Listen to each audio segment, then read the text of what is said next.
protagonistas de la noticia, con responsabilidad y objetividad para analizar los eventos que definen el rumbo del país. Presentamos Punto de Vista.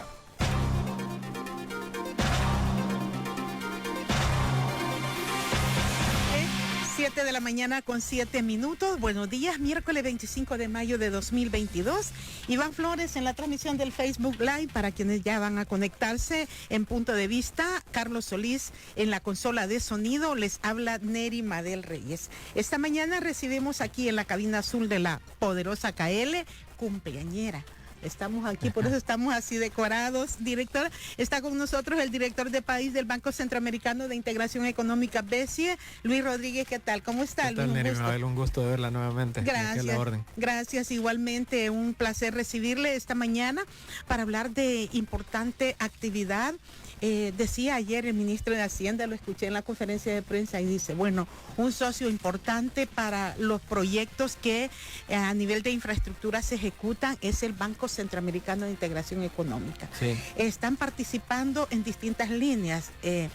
¿Cuál es, por ejemplo, los criterios bajo los que el banco va priorizando el apoyo de estos financiamientos para los programas de desarrollo en El Salvador? Bueno, esos criterios se definen junto con diferentes instituciones, entre las cuales la lidera el Ministerio de Hacienda, puesto que ellos pues manejan de la Junta de Gobernadores. Sí, exacto, manejan la Junta de Gobernadores. De hecho, el ministro es el presidente de la Junta de Gobernadores, para nosotros pues con mucho orgullo.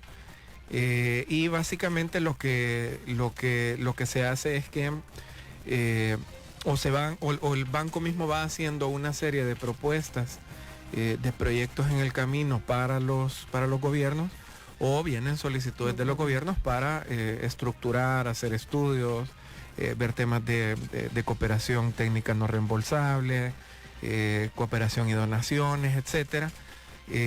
Y luego ya se va haciendo, digamos, un listado donde ya el Ministerio de Hacienda y el gobierno, el presidente, van determinando pues cuáles son los proyectos prioritarios y a dónde es que nosotros vamos a inyectar. Entonces se hace un trabajo, digamos, aquí en El Salvador bastante dinámico, en el cual el banco propone o el gobierno propone.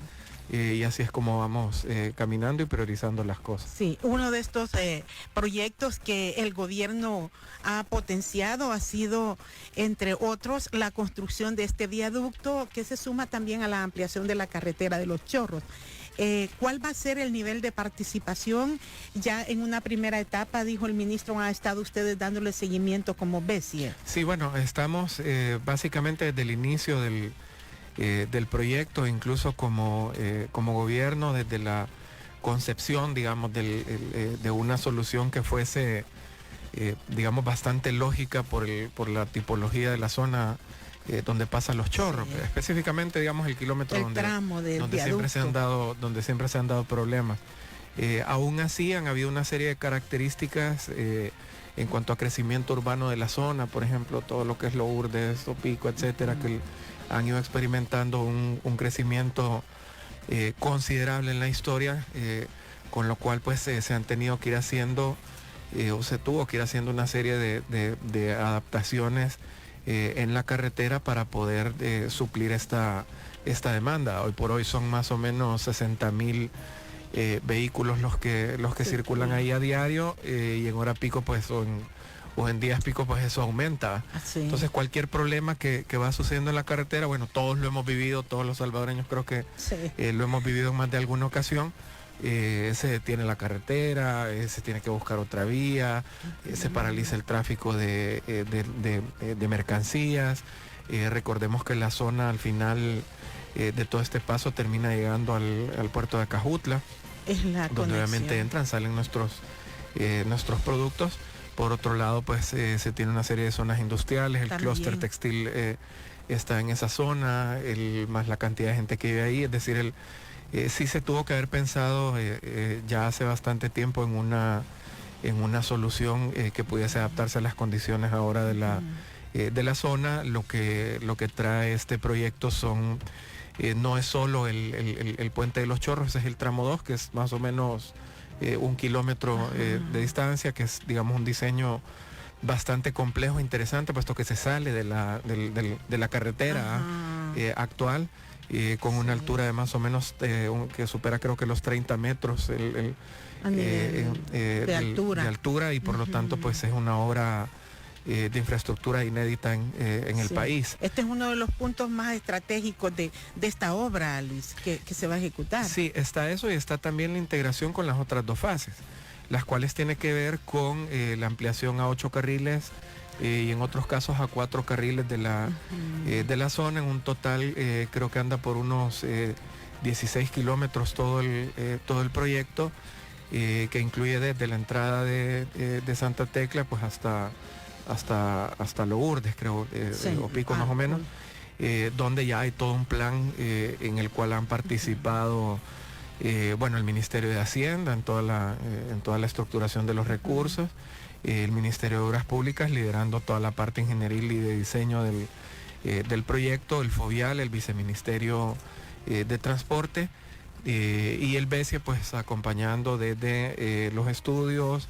los fondos para los estudios técnicos no reembolsables, todo el trabajo junto con el gobierno de Corea para poder ir estructurando el financiamiento, y ahora pues el acompañamiento en la licitación, el seguimiento, los desembolsos, las contrataciones, etcétera, para tratar de finalizar el proyecto junto con todas estas instituciones. Hay entonces en este componente fondos no reembolsables, que son el apoyo del estudio técnico, pero hay también un esquema de ya propiamente de financiamiento. Estos ya no son fondos reembolsables, ya este es un préstamo. Ese es un préstamo ya de 246 millones, el cual es tomado en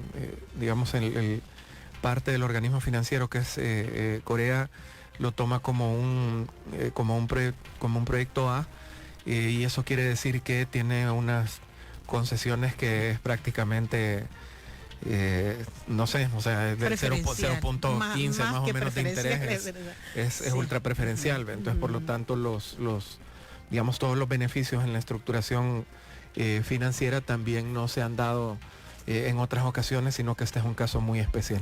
Es un caso especial, y Corea es uno de los socios extrarregionales más fuertes del BESIE. Sí, bueno, el BESIE, para poner en contexto, los socios, al irlos enumerando, bueno, empezando del norte al sur, va a México, Guatemala, Honduras, El Salvador, Nicaragua, Costa Rica, Panamá, Argentina, Colombia, República Dominicana, España, China, Taiwán, Corea del Sur. Es decir, el abanico pues de países socios es bastante grande, y otros que van entrando a ir cofinanciando los proyectos. No necesariamente son socios, sino que entran como cofinancistas de los proyectos, los que nos permite pues tener una cartera bastante amplia de inversiones.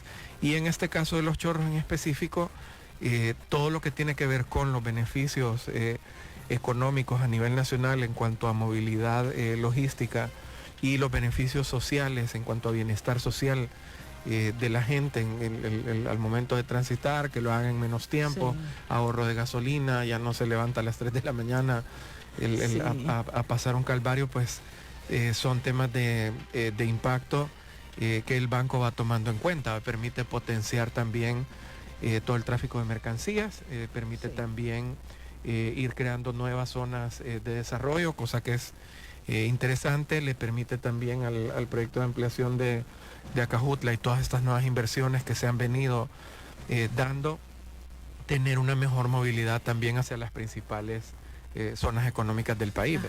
Y luego también, que termine conectando con otros proyectos de infraestructura en esa zona, incluso lograr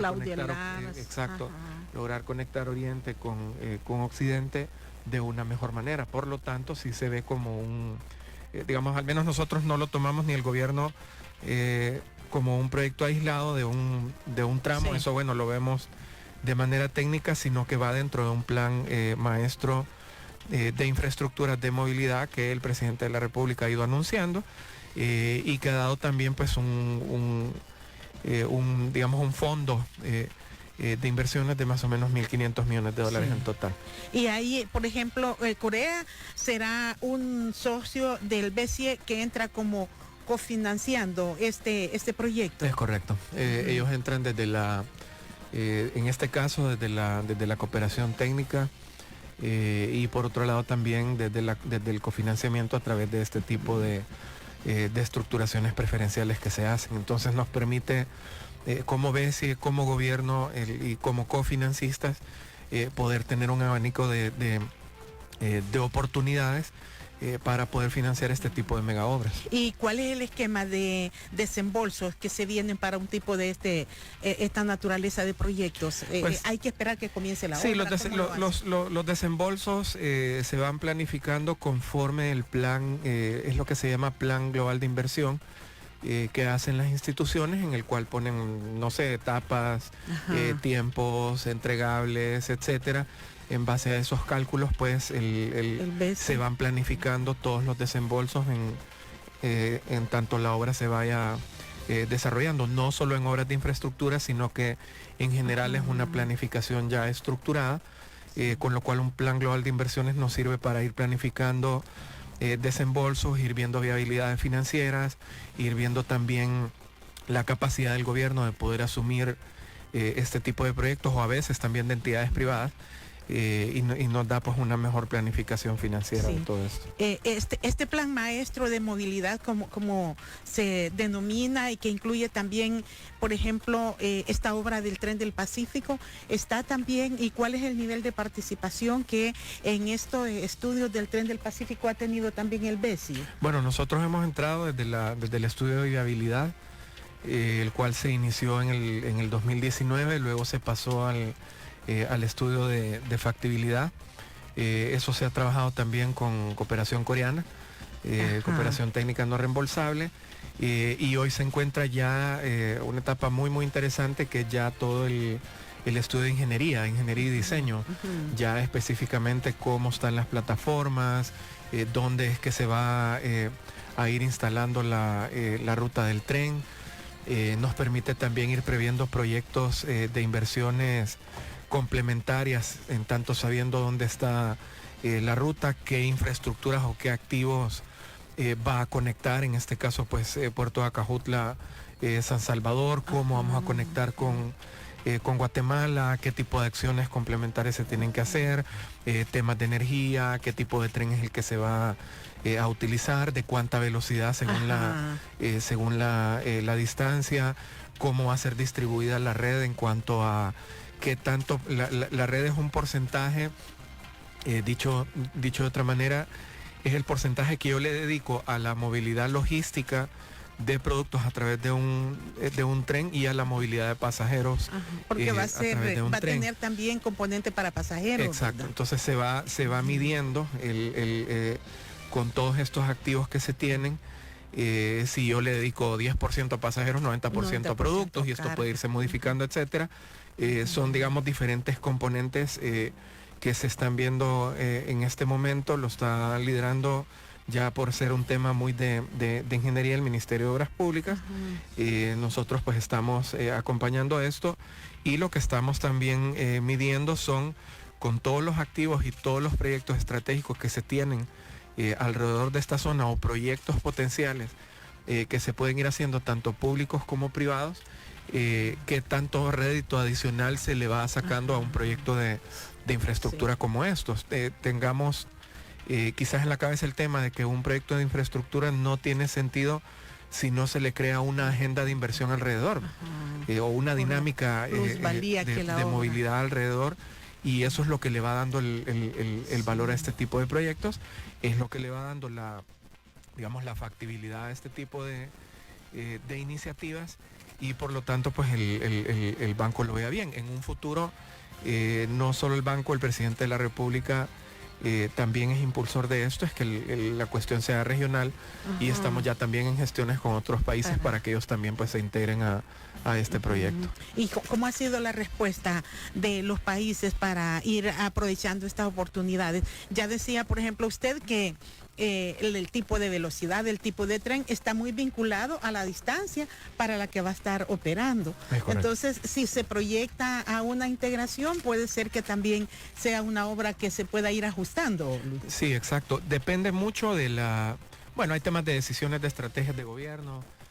Por otro lado, bueno, si el gobierno lo decide, es qué tan desarrollado han tenido ellos su infraestructura ferroviaria. Recordemos que El Salvador ha sido muy, muy particular en la región, puesto que lejos de ir evolucionando a modernizarse, lo que ha ido pasando es una involución que terminó llevando el tren a un museo. Sí. No estoy en contra de los museos, pero sí, tenía que haber habido un aprovechamiento máximo de estas infraestructuras. Por lo tanto, el proyecto prácticamente se tuvo que comenzar desde cero.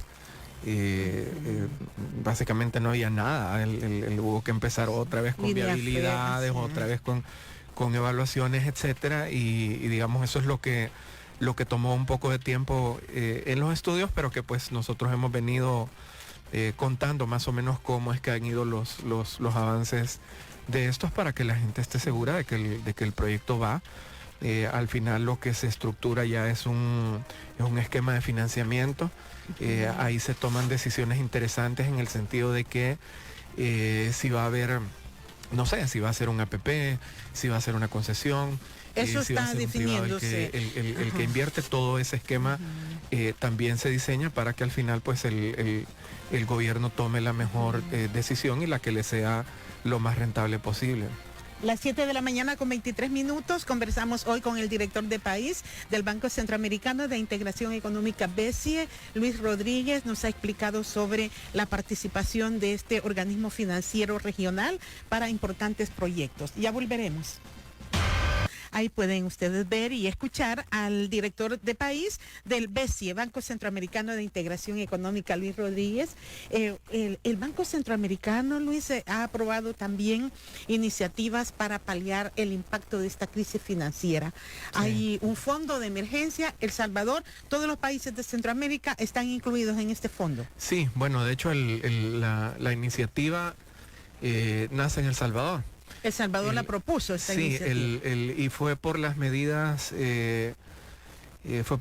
puestas por el presidente de la República cuando se planteó el tema de mantener los precios de la gasolina, mantener los precios del gas, los alimentos, todo lo que era una serie de alimentos al momento de entrar al país o de producción nacional.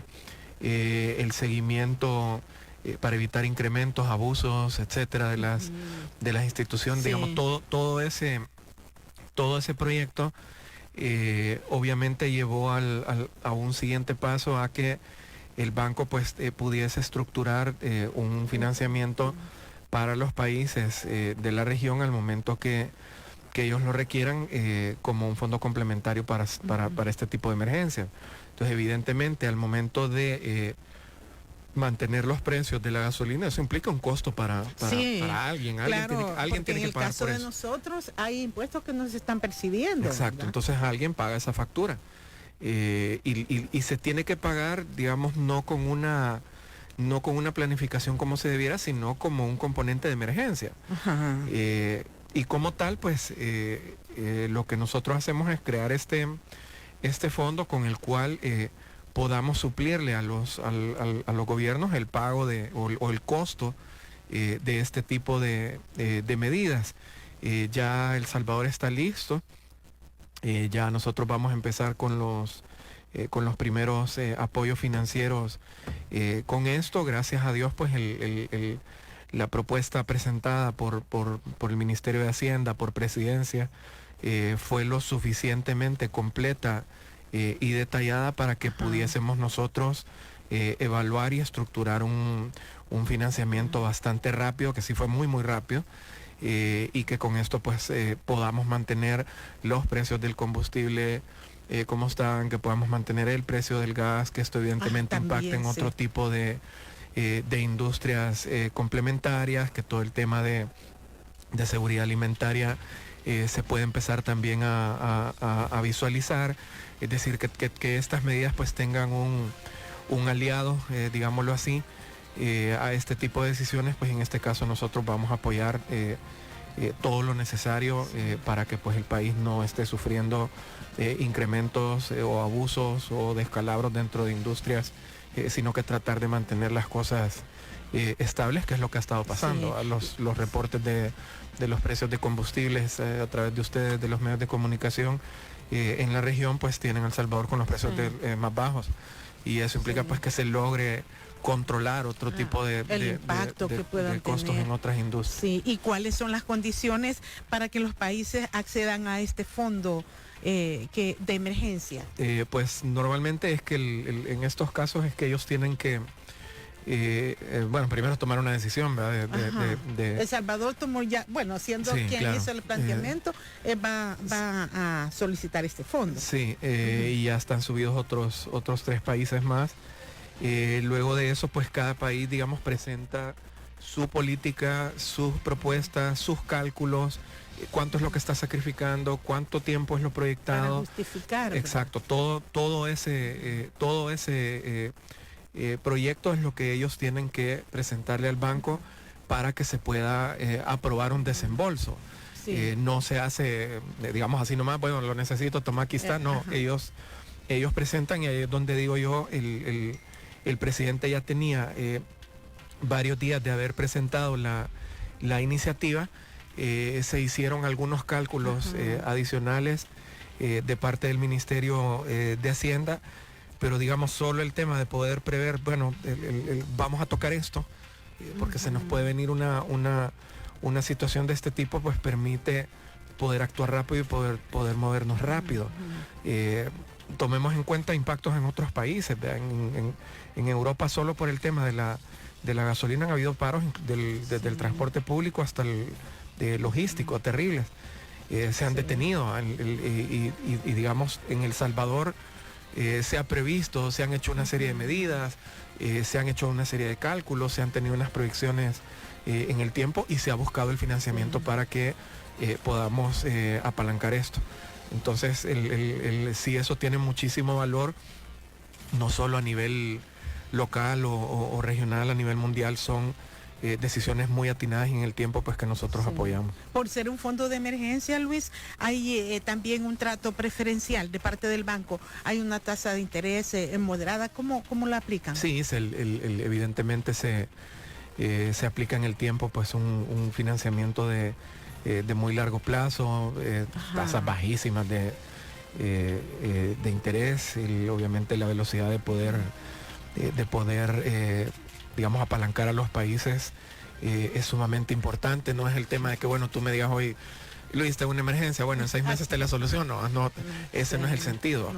Y por lo tanto, lo que se busca son los mejores mecanismos financieros a partir de fondos propios del banco, o lo que hablábamos hace un momento, coinversionistas que también nos permitan o extender el fondo, o darle un poco más de tiempo, o tener mejores tasas, o darle más, digamos, un margen de largo plazo todavía mucho más, es decir, nos permite periodos de gracia también. Exacto, entonces ahí es donde se impacta mejor. Y en la actual situación de la crisis generada a nivel internacional, Luis, ¿cuál es la valoración que tienen los organismos multilaterales de financiamiento sobre la condición, la salud de las finanzas públicas? ¿Puede esto hacer cambiar las líneas de apoyo financiero para los países, o evaluar los parámetros de las condiciones que tienen las finanzas públicas de estos países? Sí, bueno, en ese caso, digamos, a veces, no sé, se toman algunas lecturas un poco extrañas cuando se habla de la crisis de Rusia-Ucrania, por ejemplo. Si quitamos el COVID de la ecuación, porque ya juntas es una tormenta, es una tormenta casi perfecta de crisis, pero digamos, sacamos el COVID de la ecuación, nos quedamos solo con la crisis Rusia-Ucrania, se empiezan a hacer una serie de valoraciones sobre la situación del país, como que el país ha provocado la guerra. Y no es así, es decir, Latinoamérica, Centroamérica, y empezando a bajar a los países con nuestras capacidades y con nuestras realidades, evidentemente todo se va volviendo más complejo. Obviamente, digamos, aquí nosotros lo vemos en diferentes vías. Una es estar o previendo situaciones de emergencia con las cuales nosotros podamos activarnos rápido. El día de mañana se tome otra decisión para seguir apoyando, por ejemplo, esto. Estados Unidos acaba de incrementar las tasas de interés y eso recala en todo el mundo, o sea, y nosotros ya lo vimos, ya estamos preparando una serie de propuestas para nuestros países, porque obviamente no es lo mismo, no sé, nuestra economía que en Suiza, Claro. o sea, es así de lógico, y por lo tanto nuestra manera de actuar o la búsqueda de soluciones tiene que ser muy distinta.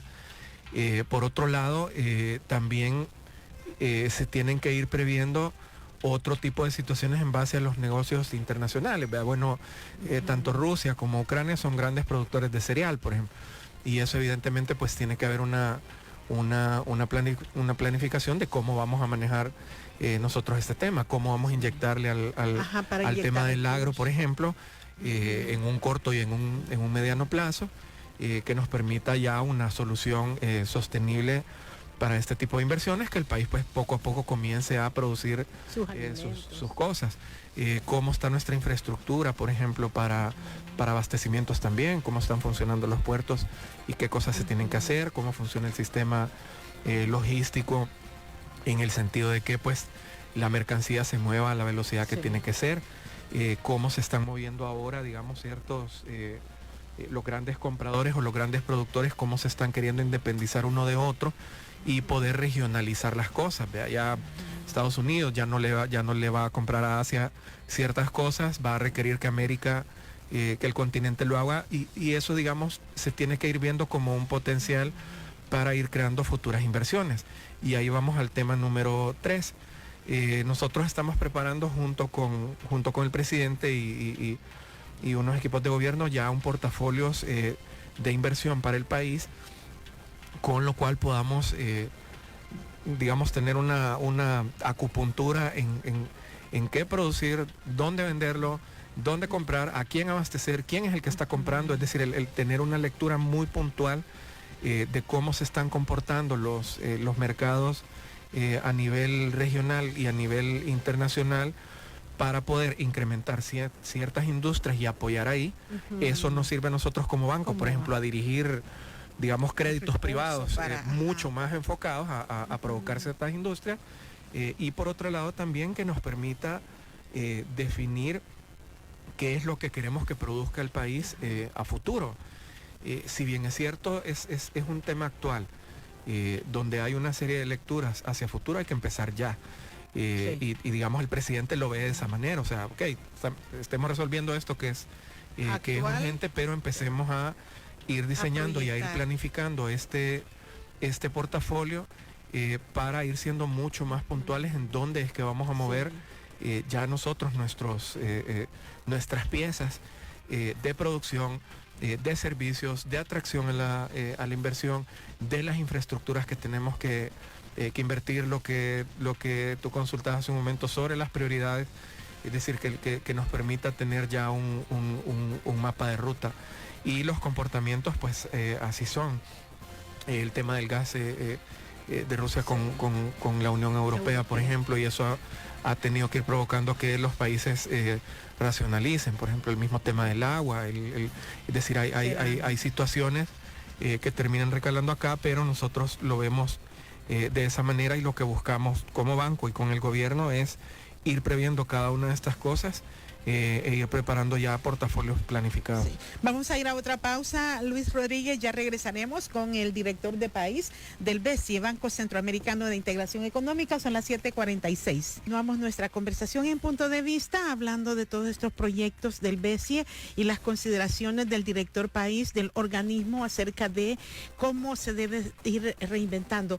Por lo que nos explicaba antes de ir a la pausa comercial, Luis, habrá que esperar que desde los organismos como el BCE y otros, me imagino, de que son multilaterales y otorgan financiamiento, puede haber una óptica de ir potenciando nuevos rubros. Usted ya mencionaba, por ejemplo, el agrícola. Sí, correcto. Bueno, trabajamos en conjunto. A pesar de que el BCE cubre más o menos el 90% de las inversiones multilaterales en El Salvador, trabajamos en conjunto. Muy fuerte, sí. somos el aliado. El principal aliado. Nosotros lo decimos de esa manera. Pero y de hecho en Centroamérica también. En Centroamérica nosotros cubrimos un poquito más del 50%. Entonces sí digamos, nuestra presencia es bastante fuerte y en diferentes rubros. En el tema del agro sí, hemos venido con una serie de conversaciones y planificaciones aquí. Es muy complejo porque, pues sí, quizás mucha gente lo ha dicho y tienen toda la razón, se mató el agro, ¿eh? Se deshizo, y el costo de no haber hecho nada, o de haber tomado esa decisión de no tomarle, de no darle importancia al asunto, ha sido carísimo para el país. Y obviamente requiere de inversiones también, ¿verdad? Entonces sí, a veces escuchamos, y yo lo dije se lo dije a un diputado un día sin mayor problema, puesto que es muy real, porque había una queja sobre por qué el Estado tenía que ir financiando esto, si era muy caro, etcétera, etcétera, que era un gasto, que lo otro. Y le dije, bueno, o sea, lo que pasa es que si ustedes lo dejaron morir, entonces hoy que me preguntás, ¿verdad? O sea, ha sido carísimo, y el hecho de no haberle dado seguimiento ha sido muy caro. Hoy tenemos problemas que tenemos que solucionar en temas de seguridad alimentaria, por ejemplo. Sí, es una que aquí tenemos condiciones sumamente especiales porque se decidió no hacer nada. Importamos demasiado a Guatemala, sobre todo porque alguien tomó una decisión de no hacerlo crecer, o de no modernizarlo, lo que hablábamos hace un momento aquí con los compañeros de prensa, o no hacerlo más atractivo. El punto es que no se hizo. Sí. Y por lo tanto el tema de reinventarlo, planificar, hacer otra evaluación de tierra, ver cuánto, qué es lo que vamos a producir, cómo se va a hacer, qué mercados son los que hay que tocar nuevamente, etcétera, etcétera, etcétera. Todo ese entramado de producción, cadenas logísticas y de frío que no hay, y que digamos ya es un tema que se está viendo, hasta la búsqueda de mercados y grandes negocios. Todo eso se tiene que hacer, y por lo tanto es muy complejo. Pero digamos hay una dinámica interesante. Yo, más allá de las multilaterales, hablaría más de cómo está llevando la dinámica del gobierno en este caso, la velocidad en la que se toman ciertas decisiones, el trabajo que se hace en conjunto con la Asamblea Legislativa para que realmente hayan cosas que sucedan, y la velocidad en la que nosotros también podamos movernos para ir complementando, y la comunicación que tengamos con los diferentes ministerios, con las instituciones, que con el sector privado, con el presidente de la República, con los diputados, etcétera, para ver qué es lo que hacemos.